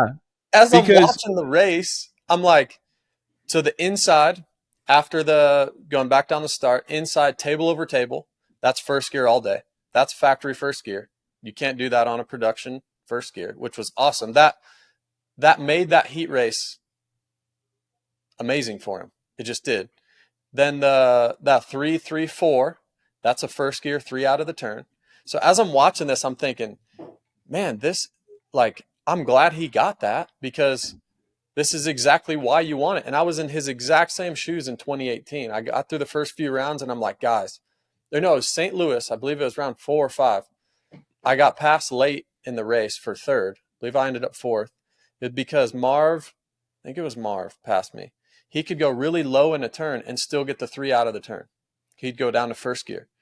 And I couldn't get the 3 anymore because the turn was so ruddy. I'm like, guys, I need a longer first gear. And those that don't know, most of these factory transmissions, there's tons of different ratios, but the one that we're all racing with now, or the guys today, has a really, really long first gear. And you can speak to this. You had it as well, AC. Mm-hmm. Really long first gear. So you can all the way down to first, do any triple out of the turn you want. And that's what Joey had this weekend. And it absolutely showed. Is he as good as that without the first gear on that track? Maybe not, man. So kudos to Honda and kudos to Joey for fighting for it and then proving that it's better. Yeah, because if you don't have that, second gear's too luggy, and first gear will get you off the face of the jump probably fine, but you're going to rev out shortly after, and then you're going to do a nosedive. Yeah. So yeah, I wasn't sure of that information, but it was funny. We were in the rental car going back with Chase Cook to the hotel after the race, and you brought that up, and you said, I was surprised just now when you brought it up, because you said that's for us only. Yeah. Got to keep it hush hush. But of course, our guy Weege, he's got the scoop. Oh, Weege has always got scoops. Always. Always. My only other thing to mention in the 450 class, I know you don't think so. I thought Chase looked better. I thought in practice. So. In practice, he looked better. In practice, he looked better. Sure. Yep. Main event, another 6th. Not where he wants to be. I don't know, man. I don't know. Tomac's first few laps, 14th to 2nd. I don't know how that happened. He passed like 6 dudes in those 2 90-degree turns after that table rhythm. Yeah. But ET, I mean, it's a great night, really, for Eli. He's right there, dude. He's right there. That's it. Right there. That's all I got. He looks good. He absolutely looks good on that KTM. We've talked about it a bunch, but 250 class, before we move on, I want to thank SmartTopSpaCovers.com. Smart Top, awesome hot tub covers. It's hot tub season, man. I came back to Charlotte, and I was thinking, man, it's going to be nice and warm, because last week was like in the 70s. I walked out of Charlotte airport, and I'm like, what happened?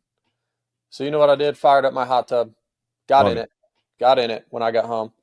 Thanks to Smart Top and everyone there. We appreciate their support. I think we should do something with Smart Top here coming up, AC. Maybe we'll do some special where if you order a spa cover through SmartTopSpaCovers.com, maybe we sign a jersey or something like that. We'll get with Mike Genova and the folks over there. Maybe we'll do something special for them. But as well as firepowerparts.com.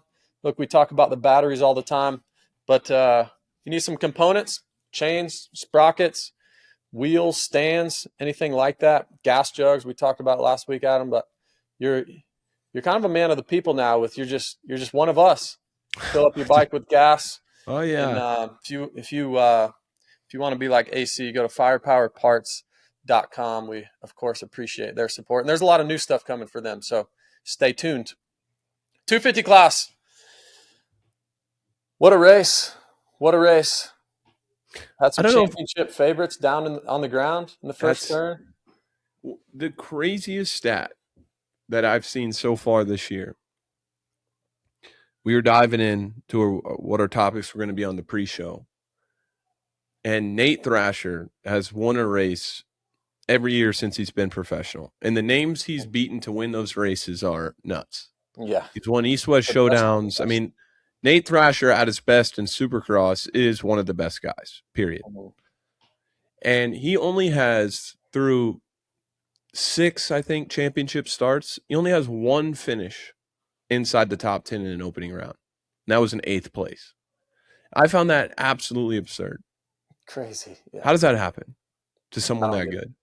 I don't get it. But Dudney down, Thrasher down, Cole Davies down in the first turn. I think Dudney came back to 13th, 12th or 13th. Yep, Dudney was 13th. Where was Thrasher? 11th. Cole Davies, dude. Unbelievable. I don't get it. I don't get it. He's good. I like getting ready for this show. We always want to break down the things guys are doing really well. And Cole Davies has gotten to the point in the whoops where he's so good that it's hard to break down. It's hard to like actually really thoughtfully break down why he's so good. Because I really think so much of it is just confidence and feel, to have just a natural feel for what the bike is going to do and how to correct. But he's got to feel like he kind of let one get away, because we're not going to see whoops like that at a lot of these races. That probably was the hardest whoop section that we'll see all year. One of, at least. Mm-hmm. But I don't know. If those whoops weren't there, I think maybe he comes back to like 9th, 10th. But hit that triple, shipped it up to 4th, and somehow he finds a way to keep the bike driving forward, even when it's so slick like that. And he hardly ever gets the back end going side to side. I don't know, JB. I just don't get it. Maybe we need to get Ben Townley on the show. We should absolutely get BT on. Yeah, man, he's unreal. He's unreal. I agree with you. I think he let one get away. Not really his fault.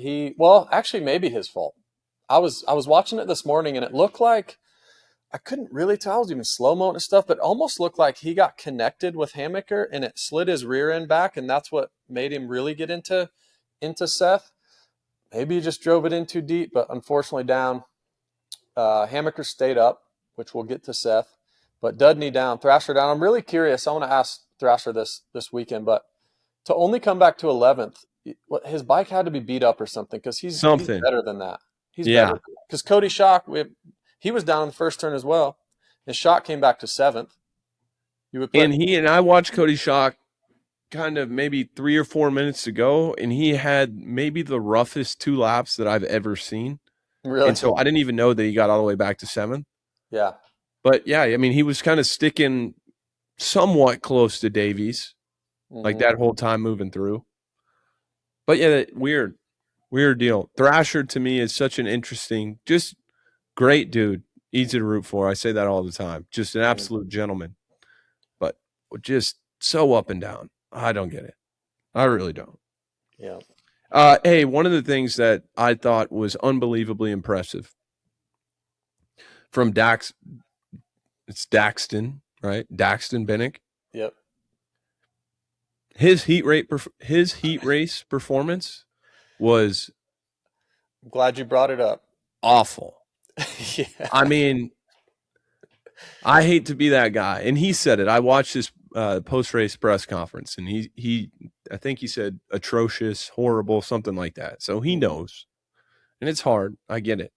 But I think maybe it was one of those tracks where if you're really struggling with the whoops and that's in your head, it just transfers over to the rest of the track, because it looked like all of a sudden he was riding a KLX 110 or something. It looks like he just forgot where he was. Like he thought he was in practice and he was on a roll lap. I don't know what happened towards the end of that heat race, but I was high on him because we know how talented he is. Yeah, he's great. And I was watching in that heat race, and I'm like, oh boy, it's gonna be a long year. After the finish, when he just didn't stand up over the single Sat into down the turn? down the straightaway over You the looked at single each into the turn. We looked at each other and we're like, our jaws were they both hit the floor. We're like, whoa. I'm like, are we tired? Look, and sometimes that can happen, man. First heat race of the year. Yeah. You can get such bad arm pump, and it's the first time where you've truly opened your lungs up, because during practice, you know the track, and it's just not the same. So I would have to imagine the way it looked was he either had really bad arm pump or he was Or a pretty flat tired, tire. yeah. And then in the main, I mean, he could have won the race. He rode awesome, dude. He was great. And I don't know, correct me if I'm wrong, but I think he was pretty decent in Q1. And then it just kind of like progressively he struggled a little more each time as the track broke down, struggled with the whoops. And so when your night is headed in that direction and then you show up for the main event, you're going to the line with more anxiety. You're a little less sure of yourself. And so for him to pull it out, he rode really well. He stuck right with those guys. He was solid at the end. What a save. That's my smart top save of the weekend right there, is just his season, really. Because if the heat race carried over to the main event, I don't know, he gets 10th maybe. Yeah, so he's lucky. Honestly, yeah, what a heck of a turnaround by a guy that we know is extremely gifted on a dirt bike, and that's 3 years in a row.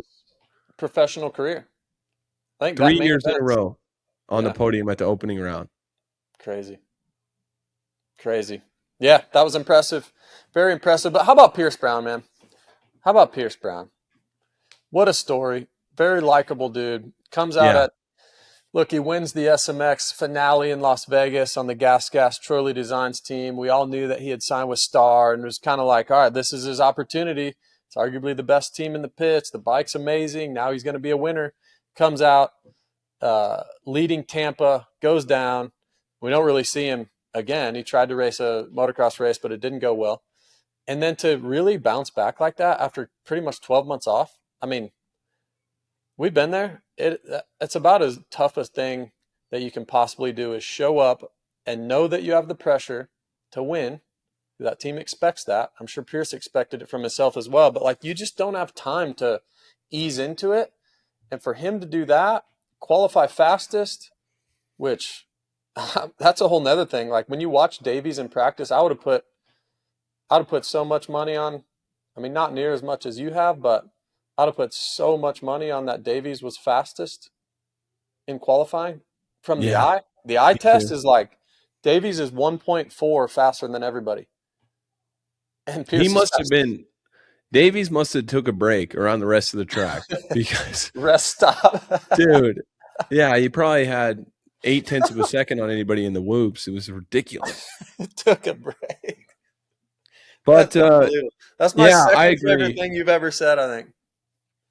I've had a few of those. You've said that a couple times this past weekend. My favorite thing you've ever said is we're talking this past week, and you said, "Hey, did you ever win a 250 race?" I was like, "Nah, man, I sucked on 250. I just was never that good." I said, we're just kind of joking. If people could hear us talk off cam, dude, they would have we should. I would be canceled. Start a whole separate show.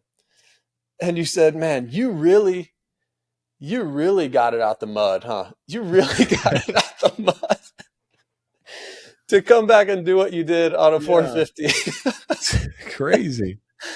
It was hilarious, man. Dude, like, how's this guy? Justin Brayton, he just came out of the womb and he was a top 5 guy in the premier class. Like, how did that happen? Oh, that's funny. Where were we at? Pierce Brown. It's cool. The Pierce story, I think, is cool. Because he's a guy, you look at his results on paper, they've been inconsistent, mostly some crashes, injuries, health-related stuff. But he's a guy, from the time he turned pro, everybody talks about how fast he is, how good he is on a bike. He's just one of those guys that has that, like, real top-end pace. And, he comes out, I think the Troy Lee Designs team, I think they were definitely like KTM's little redheaded stepchild at times. And I think that there was some internal I don't think he always had a top level bike and equipment. And maybe he would say otherwise. I don't know. No, Barsha is pretty vocal about that. I think Yeah. you're right. And Yeah. I've just heard things. But for him to get this, for one, he got this chance on Star because everyone knows how fast he is, how talented he is. And that's what, in the 250 class, when you're scouting guys, you're not necessarily, yes, you want consistency and the intangibles and stuff, but really race winning speed, it's hard to come by. So that's why a top level team like Star would take a chance on Pierce.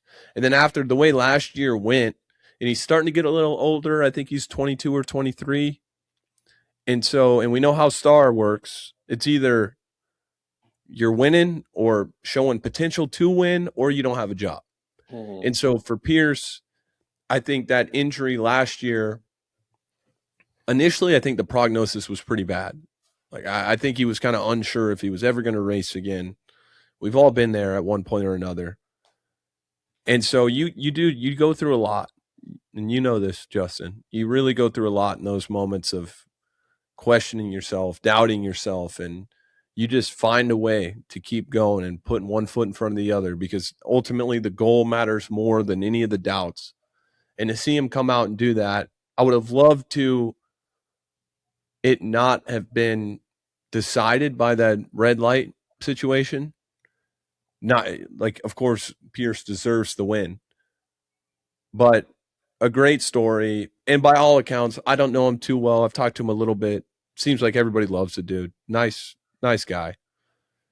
And yeah, it is really cool because, again, a lot of sleepless nights wondering if it's ever going to happen for you. And this isn't just this past year or whatever. This is an accumulation of like all his frustration and all the injuries, everything that he had to go through to get here. So yeah, man, just easy to root for. The kid's so fast, so good. And the thing that impressed me the most was his last lap in the whoop section. Because, on a track like that, the whoops are always a point of emphasis. And you do not have the rate. It had those whoops been three lanes before. Once you get through the whoops, you won the race. That at that track, you got to wait till the very last corner because you have to get through the whoops one last time. And I thought he had a little gap. I don't know if he knew how much of a gap he had, but it might have been maybe his fastest, straightest pass of the race through the whoops. And I just thought to myself, like, dude, that's clutch. That's awesome. Yeah. And so it was a cool way for him to get it done. It's awesome. Good to see. Good to see. I was just thinking though, I don't know if we're going to see who's like the real, because I was going to ask you all who's your championship favorite, but the first round's always a little bit weird. Second round is Daytona. Third round is Indy. So East-West showdown, right? No, that's Birmingham after the break. Okay. So, but Indy's a triple crown. And then they go on a break, and then we come back with a showdown. So like, this series is going to be weird, man. I don't know if we're going to look. We can, of course, talk about Cole Davies being fast and blah, blah, blah. And we can talk about Hammaker, but a guy like Pierce Brown comes out, wins. Joe Shimoda arguably would have won the race without the red light incident. So like, it wouldn't be a shocker if someone weird wins this weekend, right? It's Daytona. It's different. And then you have a triple crown, which those things could throw things upside down. So this series is going to be fun. It's going to be really fun. First 4 races or 5 races. And that whole thing we always go back to about these championships are won or lost at these showdowns or shootouts or whatever we call them. Mm-hmm. Especially for the East Coast, that's true. Because you make up a lot of points in one of those showdowns. But very stressful. It's stressful enough just doing standard format. And these guys, different. Daytona's completely different style of racetrack. And then Indy's an enduro cross, basically. You might as well put some logs on the track. Hammaker just looked like he never really got it going in the main. Yeah. It's one of those tracks you either found the flow and you were kind of efficient and carried your momentum, or you could tell Hammaker, he kept trying to get it going. It's like the more he pushed, then he'd make another little mistake, and he never really found a line that he was super confident and comfortable in the whoops. And I think that killed him. Mm-hmm. I think it really did. But I'm not worried about him. I know that he's really good. We know how good he is in Indy too. Podium at Daytona last year was the start of everything. I saw it. So we're fine. P4, we're fine. How'd the 10 look? 10 look good? I liked it. Yeah, I prefer my number 10 on a Honda, but it does look better on a Honda, but I like it on Seth too. It is. It's a cool number. Is that a career number for him? Nope. Nope. It's up for grabs next year. He's saving it for the single digit. Yeah, there you go. Anyone else in the 250 class? I will say, shout out to Derek Kelly. Oh yeah, dude, he looks so good. Fast. He was fast. You and I talked about that multiple times. I'm like, man, look, result wasn't that great, 12th, but looked pretty good. It's cool to see KP back out there. Kyle Peters got him in top 10. Top 10. That guy knows how to get it done. I love that. I love the Peters family. They're great, huh? Kyle Peters' sister, Kinley, she's like my first, like, I was like 12. It's not like a girlfriend, but I remember holding her hand. I remember I never had held a girl's hand before. I remember like holding her hand one year at Loretta's, like at the awards ceremony, and I was just like, such a little dork. I was stoked. And it's like 6 for 6, and she's like, ooh. Yeah. So shout out to the Peters family. Kyle, dude, he's always good in the whoops too. He's an arena cross guy. Dude, he could get top 10 with blindfolded, I think, at this point. Probably. Yeah, I mean, he's just got – how many top 10? We need to get our lot. Brett and Clinton on the stats this week. How many top 10s does Kyle Peters have in his career? 250 top 10s. I'm going to say like 75. 75. Yeah. What else we got? Dude, we're on to Daytona. Yep. We're on to Daytona. And look, here in about 2 minutes' time, when we sign off, we're enemies, dude. We're enemies. I don't know if we can talk at rehearsal on Friday afternoon. I don't know if I'll talk to you at the meeting. But Saturday morning, we'll be buddies again. But until then. You're preaching to the choir. Appreciate you. Thanks for all you do. Yeah.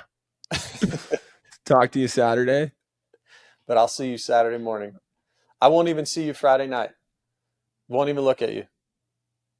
Well, I was going to invite you to we got a dinner reservation. I was going to invite you, but no, you weren't. I'll save it. I know better than that, dude. No, I'll save it, dude.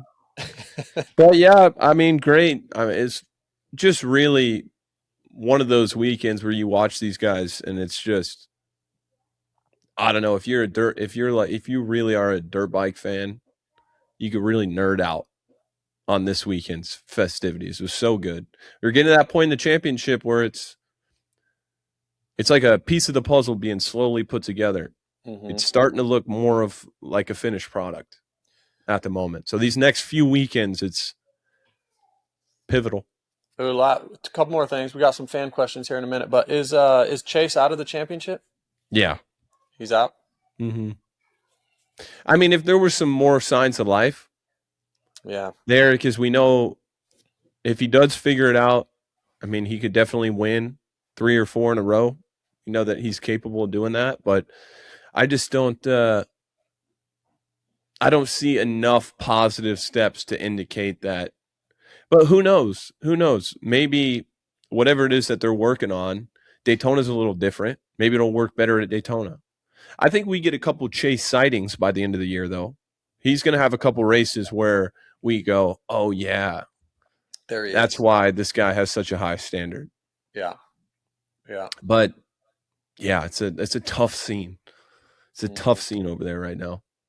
It's not good. Cole, what you got for some fan questions? First up, we got Ethan, who asks, why did you both wear white shoes on that dirt? Oh, man, I feel like white shoes are just a must. I don't go to the races without white shoes. Straight up. I mean, it's not like we were dancing around on the track. There's a lot of concrete down there. Mm-hmm. we did go and walk in the whoops, but it's not like we're, I don't know, making a toy dirt bike track with our feet. I had a little red clay on the bottom that I scraped off, but I got those white shoes in Australia, actually. Did you? Yeah, they're like 600 Australian dollars, which was, I don't know, it was like 315. I thought it was a great deal. Shoes and sunglasses package deal for 12 hundo or what? Same spot? I think I lost those sunglasses, dude. No. Yeah. Oh my God. I haven't seen them in a while. Right now, we're just going to call them misplaced. Okay. But I'll update you in a few weeks to see. What if I showed up with them this weekend at Daytona? Oh, dude, I'd be so mad. I could see you doing I could definitely see you in Iowa in the summertime in 1963 riding with a helmet on and sunglasses inside your helmet instead of goggles. Oh, no question. That fits. No question. Why do you think Tomac was struggling in the whoops compared to usual? I think everyone was. It's that's what I was going to say. Who really wasn't? difficult. I mean, it's just really, really hard. Walking through that set of whoops at the end of that main event, there isn't one line that you're not going to skim those whoops at any point in that 450 main and be like, okay, this is a sure thing. Like, I'm going to go straight. There's just too many variables. The dirt's too slick. Yeah. And I don't know, with whoops like that, you have to do them. And that's why the Cole Davies thing is so impressive. But you just have to be, not that he's not capable of being the best guy in those whoops that night. You just have to have everything clicking perfectly. It's just kind of they either suit your eye or they don't. Yeah, and as good as Cole Davies was, I mean, sometimes they're easier on a 250. Or a lot of times they are, especially whoops like that. So that you have a run into. I agree. Yeah. If they're not right out of a corner, they can be easier on a 250. So I just think they were that difficult. I mean, the best guys in the world were struggling in them. Break down the pass that Eli had on Cooper. Does Cooper let this incident with Eli simmer, or does he make it clear next week in Daytona? What are your thoughts? I don't think it was that bad. Did you, Adam? No. Yeah, I don't even think it was like super aggressive. Coop would have done the same thing. Yeah. You're going to be a little bit, when you're in a battle like that, it means a lot to do. You might be a little pissed off about it, but in the back of your head, it's kind of unreasonable to be pissed off about it. Mm-hmm. Does that make sense? And I think it made it look worse that Coop went off the track. Yeah. Like he actually had space there to stay on the track. So I don't think it was just one of those, and that's just where we're at right now with the guys being so close. It's so difficult to make you kind of have to be aggressive to make a pass, unless the guy in front of you makes a mistake. Mm-hmm. Well, last one, because a lot of the questions were about the red light incident, but this one just says, I'm so confused on if it's Sexton or the bike after this last weekend. It's Sexton or the bike. Well, I think that when is the last time we've seen Chase consistently be this far off? Did we see that on a KTM? I think his first year on KTM in 24, he was the speed was off for like the first half of the year, right? Yep, exactly. So I don't know. I think it's probably a combination. Mm-hmm. But even if it say it was just the bike, Chase is in a spot because he's been transparent about his gripes with the KTM, with the Honda. It's kind of, even if it was completely the bike, it's just kind of the nature of being honest, and it's kind of like a cry wolf situation where nobody's really going to buy it if Chase were to just come out and say, hey, yeah, this thing's terrible. Right? Yeah, I think it's, if you want to put numbers on it, I would just go 50-50. I'd split it right down the middle because I think it's definitely partly on him, but he's also good enough to make the bike even better than it seems sometimes because he's such a great rider. Mm-hmm. But I also can't buy into a factory Kawasaki being that bad. Like I can't get my brain to go all the way there. So, and the reason why that is we've seen Chase be great on it at times this year. So, yeah, I think it's 50-50. We're just trying to figure it out. Give him some time. I mean, he's got such a high standard. That's the hardest part is he's got such a high standard from all of us, from the fans and everyone, for good reason, because he's that good. The only thing that I hope in this situation is I hope that everyone can stay level-headed, because Chase will start to feel some pressure, which I'm sure already has. The team will start to feel some pressure, which I'm sure they already have. I hope that they can get together and stay communicating like with level heads. Right. Not at And the not test let track it boil. sometimes. I hope they're going to dinner. I hope they're going to breakfast. I hope they're having coffee together and like when there's not a bunch of high stress and they can communicate and talk through it. And I do think both parties will come out better on the other side. I think Chase will win some championships on a Kawasaki if both sides can stay level-headed and truly communicate and get to the other side and get this figured out. But that's the hard part, is getting there, because it can be tough. The one thing I can say, and it's like I listened to, you heard Jake Weimer on the Pulp Show last week. That was a big thing. Yep. The one thing that I can say is that everything to my knowledge, I promise you guys, I wouldn't lie to you. Maybe I would just avoid the topic entirely. But I just haven't seen Cowie be like, no, you can't try that. I just don't think that that's where they're at. I think, like you said, both parties are unhappy with the way it's going and they want to make it better. Mm-hmm. But yeah, I don't think it's a situation where Chase can't try a different fork because somebody at Cowie doesn't believe in that. So yeah, I get it. Everyone knows that I am a Kawasaki brand ambassador. I'm not trying to hide that at all. But I'm also not going to come on here and lie to you guys either. Mm-hmm. It's obviously delicate. But yeah, that's where I'm at. Well said, AC. Well said. Is that it, Cole? We're good? That's it, because most of the questions were about the red light stuff, and you guys broke that all down. All right. On to Daytona. You're home. Yeah, I'll see you Friday. You like better going come home? Prepared. You like going home? I love going home. We're flying. Ashley's coming with me. We're flying a day early. Going Wednesday. Gonna hang out with my mom and my sister and my sister's kids on Thursday. Gonna get a nice little Airbnb in New Smyrna Beach Wednesday night, dude. Oh, dude, there's a good little sushi spot that I would go with Eric Pinard to. I'm sure you've been there 100 times. It's like tiny little sushi spot. They've got like 4 tables. New Smyrna. I should know this. I know. I should know this. Have you been there? Yeah, I've been there. Yeah, good sushi. Yeah, dude, it's a great little spot. I need to stop talking about it because, it's already a lot bigger than it was like when we first moved there. Yeah. But it's great. Florida's great. Appreciate you guys, as always. These have been fun, JB.